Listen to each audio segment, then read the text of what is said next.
On lap 7, they're almost side by side into the braking zone. Razgatlıoğlu outbrakes Bautista. Jonathan Ray still leads for the moment. So what happened over Bautista was he come across a small crest, and that's what unsettled the bike. There's a bump there even with the new track surface. Here goes Razgatlıoğlu on Ray to recapture the race lead. Once again, it's down into the Melbourne Hairpin. Last time around, Ray was able to respond. This month, race 1 of the Prosecco DOC UK round goes right down.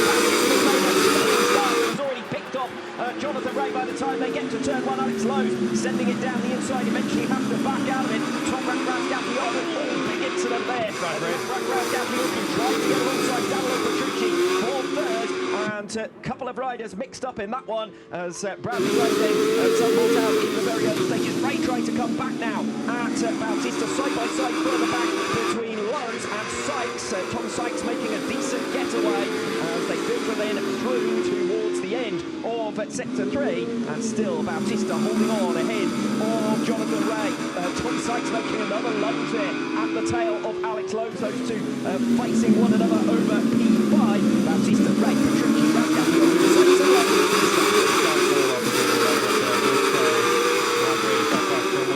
There was 2 rows between them as well. It's be interesting to see what happened.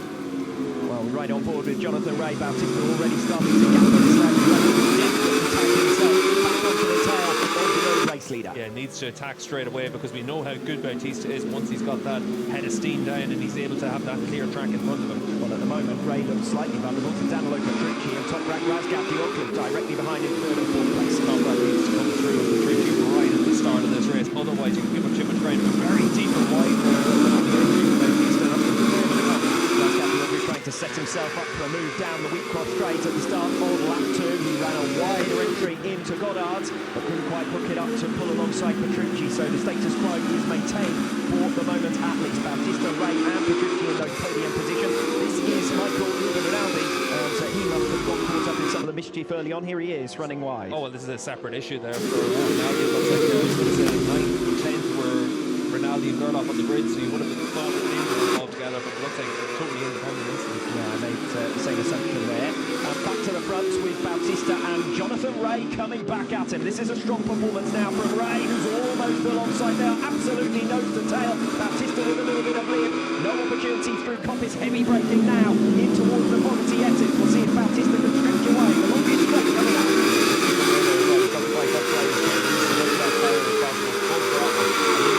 Than Bautista, but still the Ducati can edge away. But a big moment on the entry into the foggy S's for Bautista. And Bautista's off the second, and Danilo Petrucci follows right off the second as well. Razgatlıoğlu may come through here for 3rd position. He has done so. So Jonathan Ray has hit the front, and 2 Ducatis losing out, and now 2 riders getting past Danilo Petrucci. The cork is out of the bottle on Titanic Trio, or our lead trio here at Donington Park. Key thing for Jonathan Ray was the run through the old hairpin ultimately.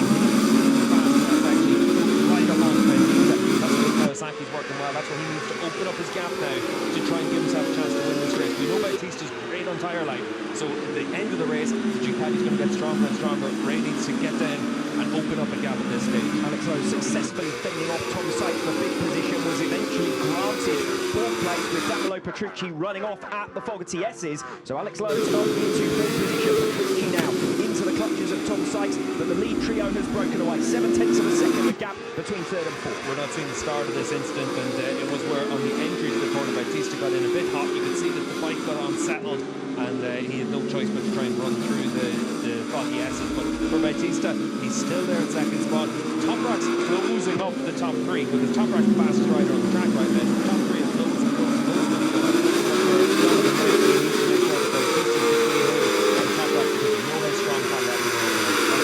To get his head down now and try and bridge that gap. He's got it down to 6/10 of a second. It was up at 7/10. Petrucci directly behind him, and Tom Sykes now starting to fend off Andrea Locatelli as well as Axel Bassani, who's come through really nicely for 7th position now on Locatelli, as Locatelli's teammate Razgatlıoğlu makes the pass on Bautista through for P2. So it's now Ray, Razgatlıoğlu, and Bautista's gone from 1st to 3rd in just 2 laps. You can see how much time you lose with a block pass like that, but the load is right up onto the back of them as well. That gap had been half a second, but once you're making a move like that, you're literally doing everything you can to come through and then to hell with the consequences. That's what Toprak does, because he's got the confidence to know he can close up on Donington Park. Fastest lap of the race last time around. Razgatlıoğlu won't mind Bautista having a little bit of company from behind anyway. Alex Lowe's now only 3/10 of a second back. Might well play into the favour of the current race leaders, because we know Bautista feels confident about playing the long game on tyre longevity. They're down into the old hairpin then. This is from this point of the track onward. Donington Park was much stronger than Bautista. Let's see if it's the same for Lowe's. He takes a tighter line into Schwann's corner and then on the run up to the finish to see if he can get close enough. Next opportunity for a pass is going to be either Alex Lowe's on Alvaro Bautista, because that gap is down to just a 10th of a second, or Axel Bassani on Tom Sykes for P6. Bassani was 3/10 of a second faster than Sykes the last lap around, and now all over the back of him. He's two race leaders, Ray versus Razgatlıoğlu. The gap continually comes down over the course of this lap 4. Not quite close enough to strike going into the Fogarty S's, but it's the heavy braking zone towards the back end of the lap that Razgatlıoğlu favours. The next move might well be Bassani on Sykes. He has now got through for that 6th position, so Axel Bassani making a swift resurgence through the field, and Sykes will now come under siege from Andrea Iannone, who's at least shown him a wheel there coming through turn 11. I think it's as well, it looks like. So Sykes losing a couple of spots on this lap. Shame for Tom, but he's still the top BMW rider, and that's what the target has to be for Sykes. Yes, so Scott running down in 12th position for the record as we come into lap number 5. Dalton Ray sets a new personal best. Toprak Razgatlıoğlu with a new fastest lap of the race, a 1:27 flat. That's over 4/10 of a second faster than Alvaro Bautista, who's now over a second behind the race leader for the first time. Sure, he set a new fastest lap of the race, and then Toprak went a quarter of a second faster to keep bridging that gap. Alvaro Bautista, new personal best before 10th of a second off the pace. That's why it's stretching out. And meanwhile, we've got a Ducati on Ducati fight for 5th position, Prix versus Bassani, as Bassani's climb through the field continues. Nothing to choose between the two race leaders. Razgatlıoğlu all over the back of Jonathan Ray as we see the start again. Yeah, Bradley Ray's coming on the number 28 machine, the white helmet at the back of the shop behind Black Mona, and Durlov is doing a contact with through the first point on the right hand side of the shop, and together there. So strange one there, considering that there was 2 rows of grid between them. Yes, Ray versus Razgatlıoğlu here at the front of the field on lap 5, just a 10th of a second between the two of them. We know how strong Razgatlıoğlu is on the brakes in the second half of the lap here at Donington Park, but Ray resisting quite nicely for the moment. Yeah, behind them, Prix and Bassani are doing a good job to latch on to the back of those as well. That's going to be a scrap for 4. Yes, and Bassani's the fastest dog, but in fact Bassani, aside from Razgatlıoğlu, was the fastest man out there on lap 4. So Razgatlıoğlu's new fastest lap of the race, otherwise it could have been Bassani's. Into lap 6, 2/10 between Ray and Razgatlıoğlu. Bautista coming back at them. Toprak needs to get the hurry up, and he needs to get through on Ray, because last time around it was Bautista, who was the fastest rider on the track, quarter of a second faster than the race leader. Ray with a very different line through. The red gate looks slightly wide, and Razgatlıoğlu now is bunched up behind him through the twisty section on this circuit, where it's most difficult to make a pass. The second half of the lap from turns 8 onwards is where Razgatlıoğlu should be looking to get this done. Yeah, you need to scare the rider to try and make a move on the run down through the trainer curves. The rest of the track, Toprak can make moves just on the heavy braking zones. Down into the Melbourne Loop where he came through on Bautista. That's where he's going to try and attack Ray. And Ray moves to the inside as they come in towards Coppice. He is fending off Toprak Razgatlıoğlu. Now we'll see what Toprak can do with the slipstream. It is the longest straight on the circuit, the Dunlop straight, coming into the Fogarty S's. Razgatlıoğlu will move to the outside. Ray will defend the inside. Both of them braking as late as they dare, and Bautista now right with them. With 2/10 of a second faster on lap 5. He's visibly closed a few tenths on this lap. Razgatlıoğlu says it's now or never as they come into the Melbourne Hairpin on lap 6. Toprak Razgatlıoğlu leads Jonathan Ray, and Bautista is closing down the pair of them. Yeah, how many times in the past have we seen Ray answer straight back to Toprak? Doesn't have the bike to do it anymore. Not this time around, although Ray does narrow the gap at the apex of Godard's on lap 6. So Razgatlıoğlu is through to the front. Ray now pursuing him. Bautista again faster than the men ahead of him. Half a second faster than Jonathan Ray. Admittedly, Ray was passed to be added into the mixture through the Melbourne Hairpin. But Bautista now only 4/10 of a second behind Razgatlıoğlu, your race leader. And at the moment, this looks like a matter of time. Yeah, for Jonathan Ray, though, very strong in the run through Hollywood down the curves. And this is down into the old hairpin, not able to make a move. So Toprak, in been able to hold them off, but Ray has speed in that first half of the lap. And Jonathan Ray, not afraid of using it either, will make the pass boldly there on Toprak Razgatlıoğlu. And this is bad news for Toprak and possibly for the neutrals as well, because Bautista's been closing on them. A couple of tenths of a second per lap against Razgatlıoğlu, and even more than that on Jonathan Ray, who is once again your race leader. He's calling them up here, and behind is starting to fight. Dunlop straight on lap 7. They're almost side by side into the braking zone. Razgatlıoğlu outbrakes Bautista. Jonathan Ray still leads for the moment. So what happened over Bautista was he come across a small crest, and that's what unsettled the bike. There's a bump there even with the new track surface. Here goes Razgatlıoğlu on Ray to recapture the race lead. Once again, it's down into the Melbourne Hairpin. Last time around, Ray was able to respond on the next lap through the first couple of sectors. He's not going to make his move for the moment into Goddard. Alex Lowe starting to make up ground on the riders ahead of him. So Lowe now only half a second once again from the podium trio. Has got company from Petrucci, Bassani, Locatelli and Sykes. Egerter with a new personal best last time around is right in the mix as well. So 9 riders all more or less together. Let's see if Jonathan Ray has got the answer to Razgatlıoğlu, just as he did on lap number 7.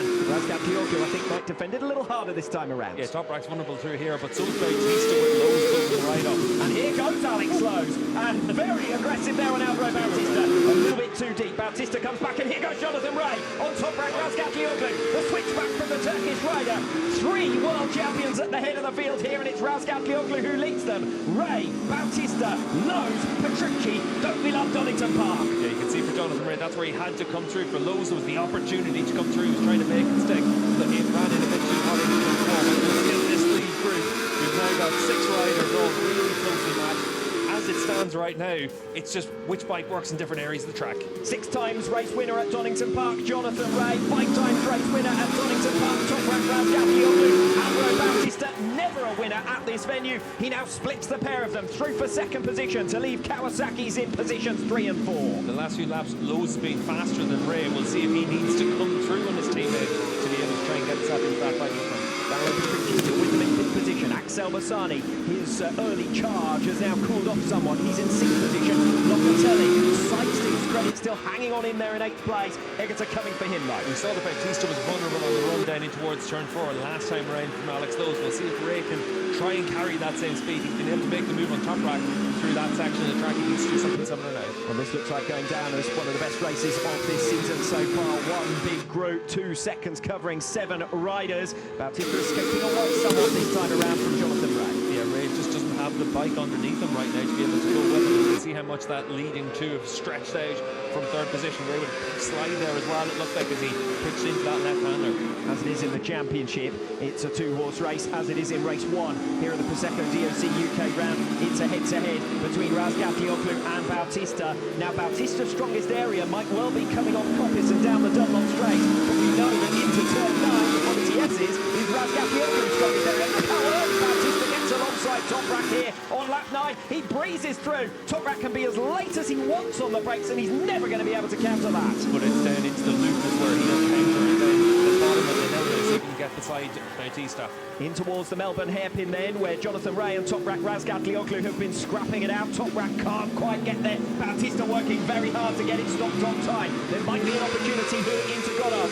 Ray coming back at them. No, Bautista holds the race lead. This is where he had his crash, remember, a year ago, but no such error this time. And in fact, it's Ray nibbling back at Razgatlıoğlu at the end of lap 9. How many times in the last year have we seen Ray and Razgatlıoğlu cost each other the chance of being able to fight with Bautista by scrapping with each other? Is that going to be a case of repeating itself once again? And we know, we've heard all weekend long about how abrasive the track surface is going to be, how for Petrucci to make the pass. Locatelli has closed on Lowe's a lot faster than Petrucci has on Jonathan Ray. Yeah, and for Locatelli, you can see where the gap had been 1.5 seconds, and it goes right up, and now he's going to have that opportunity, maybe as early as the old hairpin. Yes, matter of time this for Andrea Locatelli. You fancy a much improved performance. Hasn't had the rub of the green. Last time out in Misano was disappointing, so he needs to fight back this weekend at Donington Park. It's been one of his worst circuits in past seasons for the number 55 Yamaha. A strong performance here. Defensive riding there from Alex Lowe's. He plays that bike where it needs to be placed. It's difficult then for the rider to come through. We'll see if Locatelli's able to use the slipstream to try and attack down in towards the foggy S's. Andrea Locatelli versus Alex Lowe. Lowe was defending fifth position. Locatelli was closing on him at a rate of half a second a lap. And into the Fogarty S's with 2.5 laps to go. Locatelli gets that move made, and now surely will be able to escape away from Alex Lowe to take P5. A much improved performance for Locatelli here after his woes in Lozano last time out. Yeah, not a lot Lowe can do about a move like that. Same as what we saw from Petrucci as well. You're trying to make sure you're in a position to be as fast as you can through the Fogarty S's. When other riders have more grip than you, it's difficult to defend the position. Meanwhile, Tom Sykes looks like he's coming back here at Axel Bassani. Gap was half a second at the start of lap 21. It's just a couple of tenths of a second now, although Bassani stretching his legs coming off the final turn. 2 to go.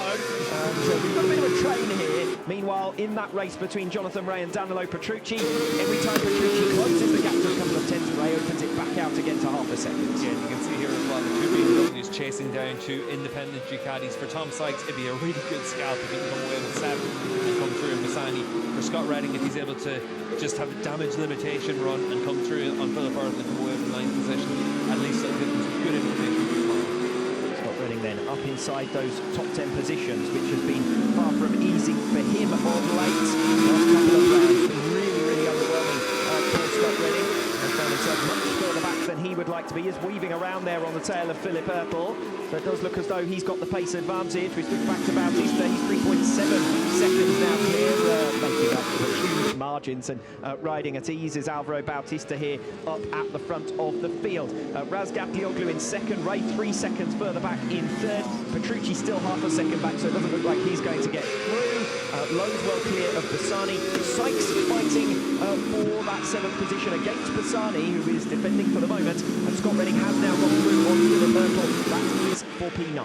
Well, the gap between Lowe's and Bassani, it's still 8 tenths of a second. The saving grace for Lowe's could be that Bassani now has to think about defending from Tom Sykes. That's Igor Lecavona, and looks gets down at the old hairpin there for the Honda rider. He had been running up in 14th spot, so Rinaldi now elevating position on factory Ducati to pick up 2 points.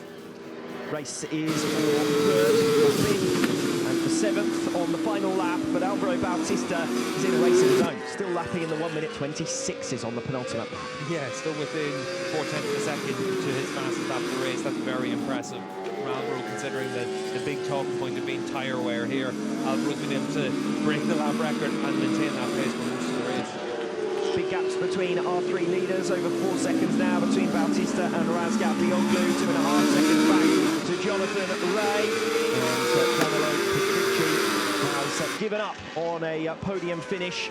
He's not going to be able to get there on the tail of Rea because the gap has opened up to over a second. So Rea once again masterfully holding on.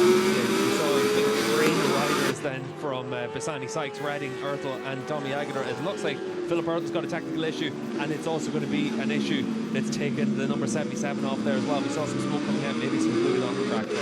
Ducati haven't won at Donington Park since 2011. Alvaro Bautista has only managed 2 podiums from 9 starts here, but in his 10th start, it is a 3rd race victory at Donington Park for Alvaro Bautista.